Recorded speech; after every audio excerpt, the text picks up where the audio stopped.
Good evening, everyone, and welcome back to the Quiet Storm Collective, a space where real stories meet faith, healing, and purpose. I'm your host, Latoya Murchison, and today I am honored to have Roxana Bolden, whose resilience and testimony shows the power of turning pain into God's purpose. Roxana, how are you doing today? I am blessed and highly favored. Thanks for asking. And how are you? I am blessed and highly favored as well. Thank you. Hmm. Thank you for accepting my invite to be on the show. My first Thank you question for for having you, for our listeners, what are 6 words that can describe Roxana? me. Loud, authentic, Mm, honest, loyal, and very compassionate. I like those words. I like those words. Okay, my next question. You've been thriving with HIV for over 30 years. What has that journey taught you about resilience, faith, and self worth? This year makes 30 years. Okay. June 6, 1996. And resilience for me with HIV, it gave me life. It gave me life by saving my life because if it wasn't for HIV, I don't think I'd be here. Um, I was on a suicide mission, so I wanted to die. I wanted to die, and that was even before HIV. So with HIV, it was like my foundation, and it gave me my life. Wow. Well, I'm thankful that you continue to hold on and you didn't let it consume you, and that you're sharing your story with others to uplift them and showing them that it's okay and it's not a death sentence. That's So right. thank you for being transparent. As someone who has survived homelessness, how did that season of your life shape the way you show up for others today? How did it shape your nonprofit, SWAT, and what does SWAT mean? SWAT is a sister with a testimony, accountability, and transparency. Um, that ministry was built out of my pain. I have been homeless. I was homeless from the ages of 11 to 34. And it wasn't drugs at first, it was just dysfunctional situations at home, toxicity, and that's a whole nother subject. But repeat the question again. Got a little sidetracked it. It's okay. As someone who has survived homelessness, how did that season of your life shape how you show up for others today? How did it shape your nonprofit SWAT, and what does SWAT mean? Homelessness for me, it shaped everything for me. Um, I have been through almost every negative situation you could think of in life. So I can place myself in anyone's shoes. And I take that, I can't keep what I have unless I give it back because God brought me through everything I went through to go back and help someone else out. So I never get cocky or think it was, something I did to survive that life because I didn't do anything spectacular. I just trusted in a power. And sometimes I didn't even trust in that power. I was just existing. So I know it had to be some type of grace that was keeping me. But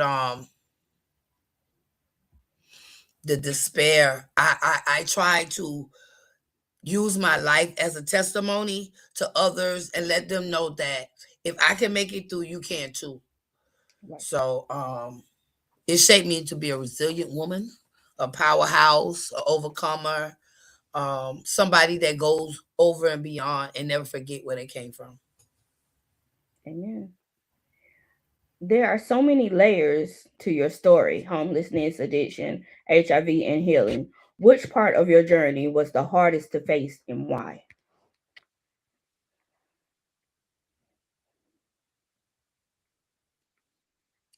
homelessness, and it was the hardest for me to face because it wasn't something I chose. I was Mm, thrown with. So it was a lot of resentments and feeling abandoned and rejected and felt like that's what I deserved. So it took me a long time to overcome that feeling of that that life was what I was meant to live. And a part of me had became addicted to becoming invisible and just going through the motions of life. Um and yeah, that's about it with that one. okay. Thank you for being honest. In just 1 year, you have written 7 books. What shifted internally that allowed your voice to finally come forward so powerful? You asking me some very, very good questions. Thank you. For a long time, ever since I can remember, from the ages of 8 up until, even in my addiction, that was how I had to use my voice. I was not allowed to share or cry. You couldn't even, it was just, I was voiceless. I was a voiceless little girl, a voiceless teenager. And I always journaled. I always journal. My first book is a journal. Okay. And once I got my voice, I'm off and running. And I just didn't know what format to go about, how to start. And I thank you for guiding me on that journey and giving me some insight. You're And welcome. also the young Shakila for introducing us. And that's what kind of pushed me because, you know, um, people come into your life for different reasons and different seasons. And we had made a pact. We had made a pact through a group that we was in that we were going to write some books about our stories. And we did it. We did it. I wrote my book. But Wow. like I went a little extra. My And name Roxy. there's Mhm. nothing wrong with that. That's okay. Yeah. What did you learn about yourself through your writing?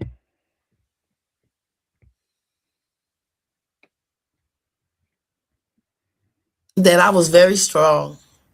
I was very strong at a young age. Um, Life didn't change my heart. Mm, Sometimes I wish I could be mean and stubborn, and sometimes I am mean. But I'm very compassionate. I'm very giving. And a lot of people I know that went through some of the things that I have endured, um, they are not as giving. mm, So I thank God that my heart hadn't hardened by life trauma and the obstacles that I had to endure. okay. How has storytelling helped you reclaim parts of yourself trauma once tried to silence? Um, we talked about this earlier. For me, as a person that has lived several lives, um, I'm also a part of a fellowship, and it's called Narcotics Anonymous. And I've been part of this fellowship for about 17, 18 years, and I could never complete a fourth step. And a fourth step is just a moral inventory of yourself and admitting your wrongs and what part you played in it, and writing those books did that for me. It also gave me closure with my mom. um, it allowed me to look at her in a different light, Mm, and it showed me, it's an old saying that life will make you or break you, and it mm, showed me that life broke me, but it also made me into who I am today. And I wouldn't change anything in my past. There's some things I would do differently. Some things I would say differently, but everything I went through in my past has led me up to this point. So I'm grateful to just still be present, and that's a miracle within itself. Yes, it is. For someone who has, for someone who may be unhoused, newly diagnosed, or struggled with addiction right now, what would you want them to hear from you today? What Stop advice? beating up on yourself. Mm-hmm. Um, First thing you got to do is admit that you got a problem, and that you need help. And sometimes you have to humble yourself and be willing to ask for the help and listen. Because for me, I had to learn how to live again. How to use a bathroom at a certain time. And I'm not just talking about taking a shower. It's just the time management. Go to bed at a certain time, eating breakfast, lunch, and dinner, because that becomes, you become animalistic. I know it ain't a word, but I made it up. And that's all right. Yeah, you become an animal. So you have to learn how to live again and become a human. And we need guys. It takes a village to raise kids, and it takes a village to raise adults too. So don't be afraid to ask for help. Um, Reach out to me, and I help you as much as I can and walk you through the process and guide you as much as I can without sometimes taking on people problems and make them your own.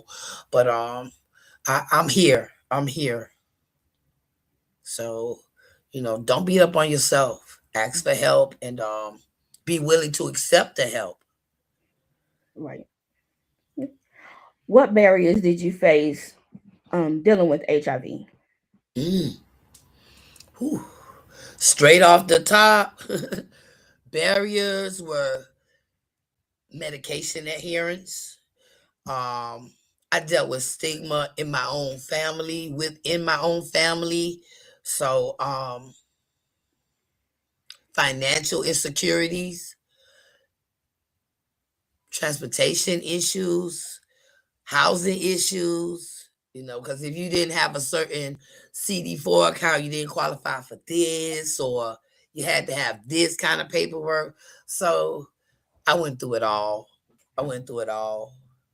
I even went as far as actually having unprotected sex with an individual, knowing he had AIDS, so that I could obtain some type of financial assistance. Mm, And that didn't work either. So you know, um, that's my reality. You know, how important is support from family and friends in the HIV community to you? it's very, very important, especially in today's realm where we have all these different organizations looking at people as data and not people, you know, because when I first was diagnosed, there was not a lot of support groups or places you could go and be open. Right. But I don't know. I don't know. It's a lot of support. You just have to be selected in where you get the support from. Ask questions. We got to learn how to investigate things for ourselves and stop just going with the okey doke. Just because it's okay. Mm. That makes sense. It does. Okay. It does. I want to make good sense. You are making good sense. You being real and you being raw, and that's what's needed. And So I'm thank trying not to cuss, so you got to give me a pat on the back for you. You that. are doing a good job. You're The doing a best good friend told me, don't cuss. right. During the process of everything that you've gone through, how are you able to stay mentally sane? Oh, that ain't nothing but the blood of Jesus. I acknowledged him in all my ways. I was one of those addicts. I was one of those homeless people that, sex workers that prayed each time I got into a car. Mm. Sometimes I didn't listen to that first mind, and things happen. You know, but God has kept me. God is keeping me, and without Him, I'm nothing. And I can do all things with Him. Amen.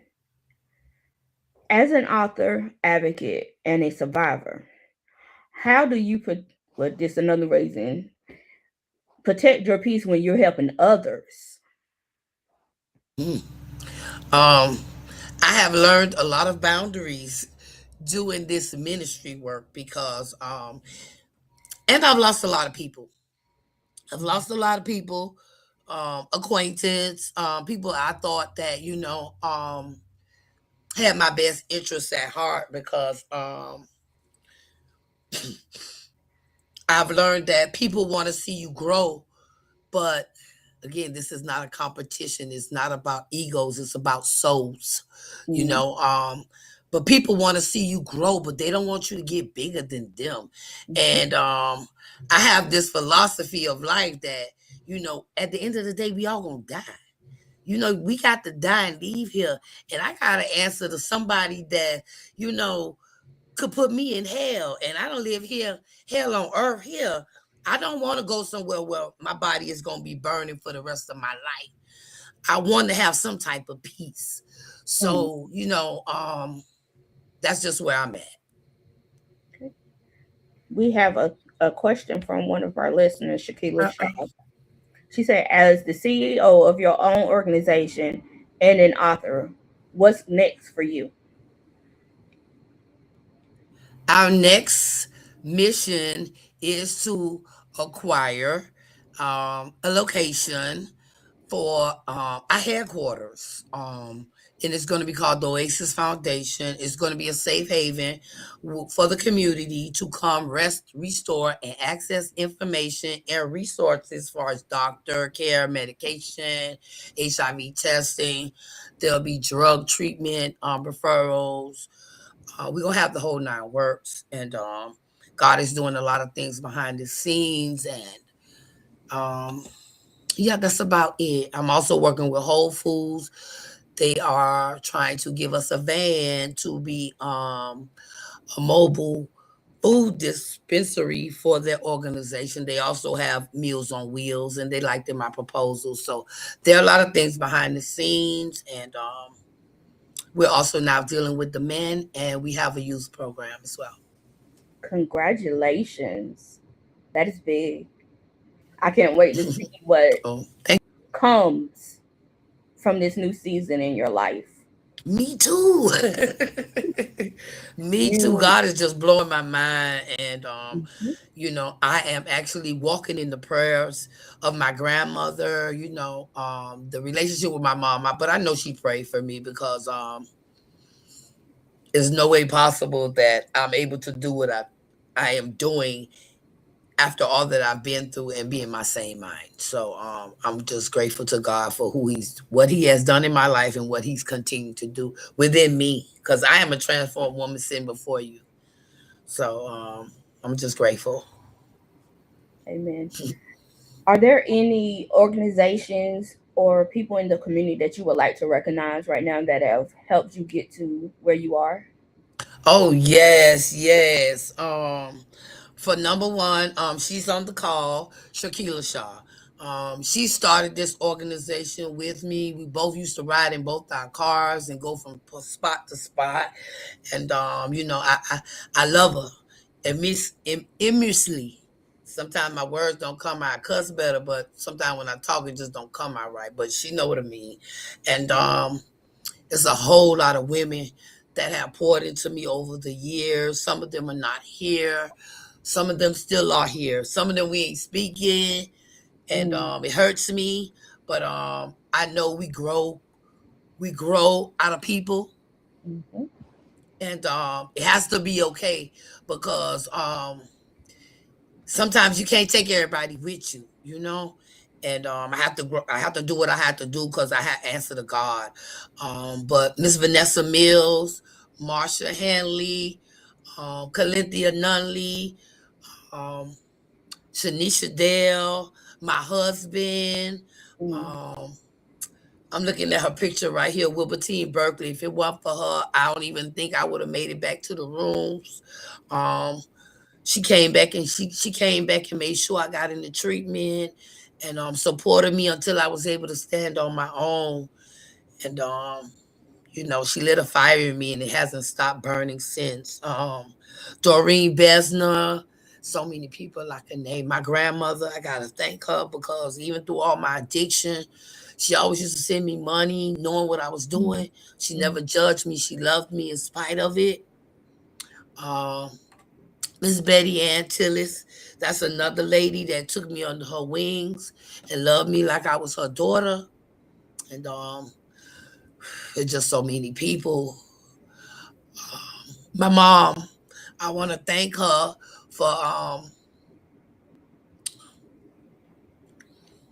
making me into this person and you know, I guess doing the best she can with what she had. I want to shout out myself. Mm. And last and not least, it's two important people in my circle today, and I'm so grateful to God for them two people, Reynald Batterman and Shaka Kid Bethel. She goes by Kid and Bethel. I don't know whichever one, but I want to thank them publicly for being in my lives and never changing or never waving and always promoting me and pushing me and being true, not to the cause, because it ain't about me.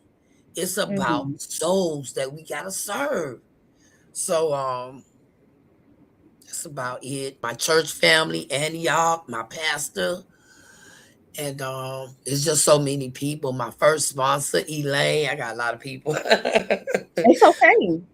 hmm It's okay Um, because these people help guide you to where you are now. So it's okay to recognize them and and let them know it's that two organizations I would also like to shout out.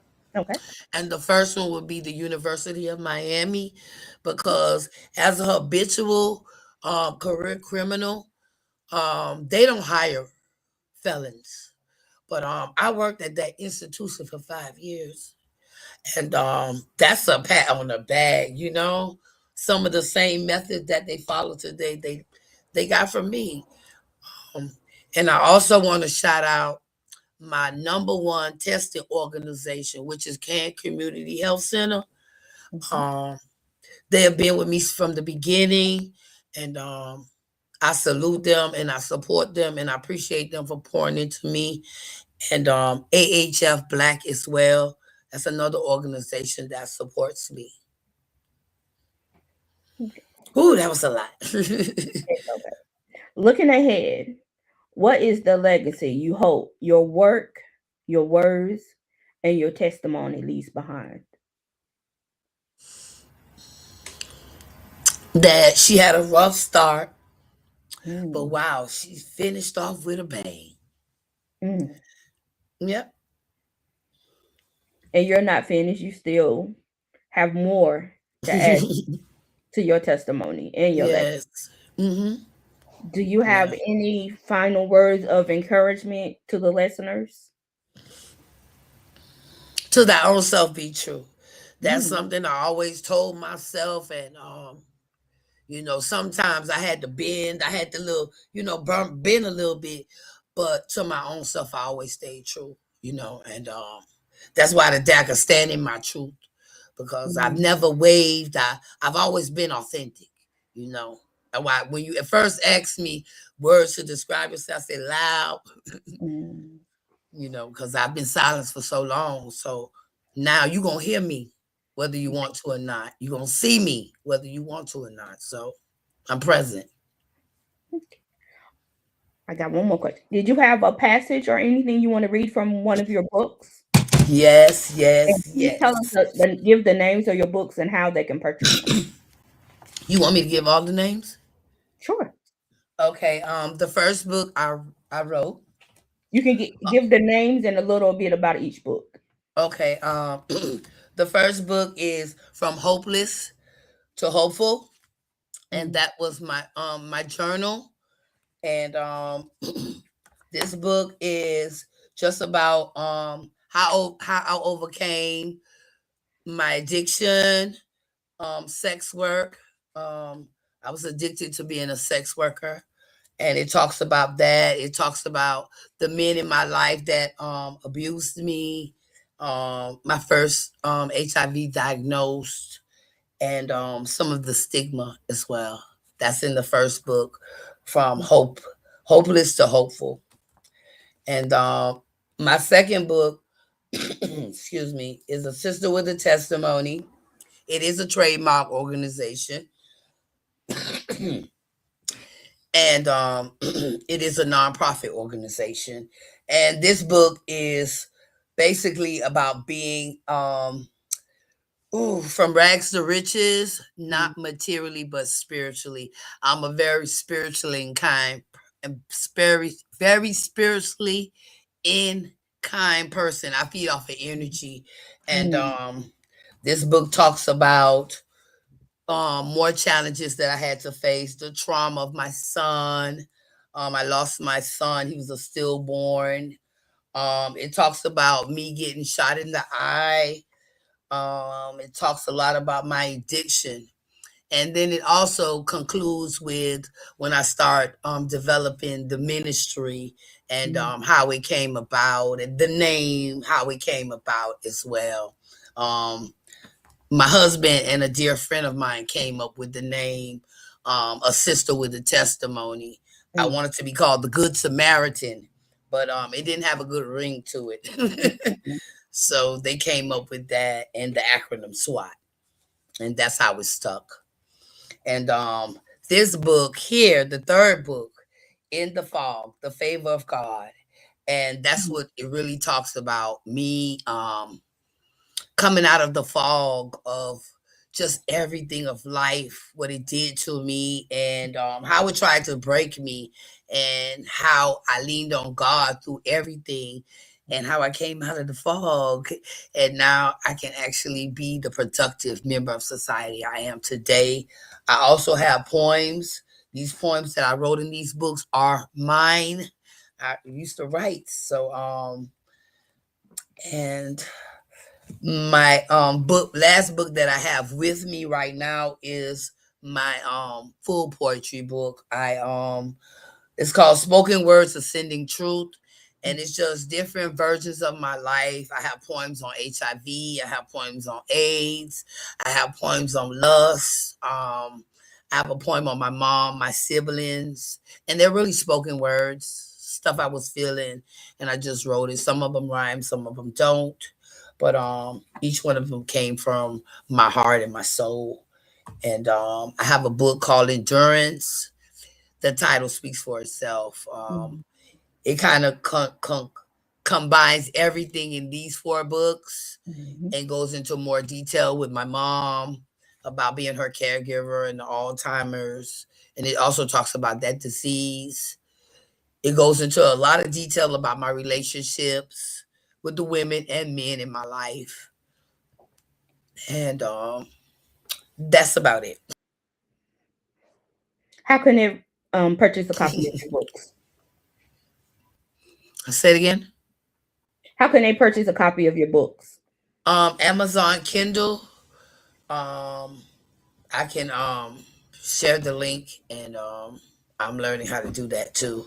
But if they follow me on Facebook or DM me, I have books on hand, and they're on Amazon. They're $15, and two have an ebook, two don't. Thank you so much for being transparent, open, and sharing your heart with our listeners. Thank you You for are, having me. you're welcome. You're amazing, and I look forward to seeing what comes next for you. Thank you. To our listeners, thank you for joining us tonight. May this conversation remind you that your story matters, your voice has power, and even in the quiet, purpose is still speaking. Have a good night. Good night. Good night.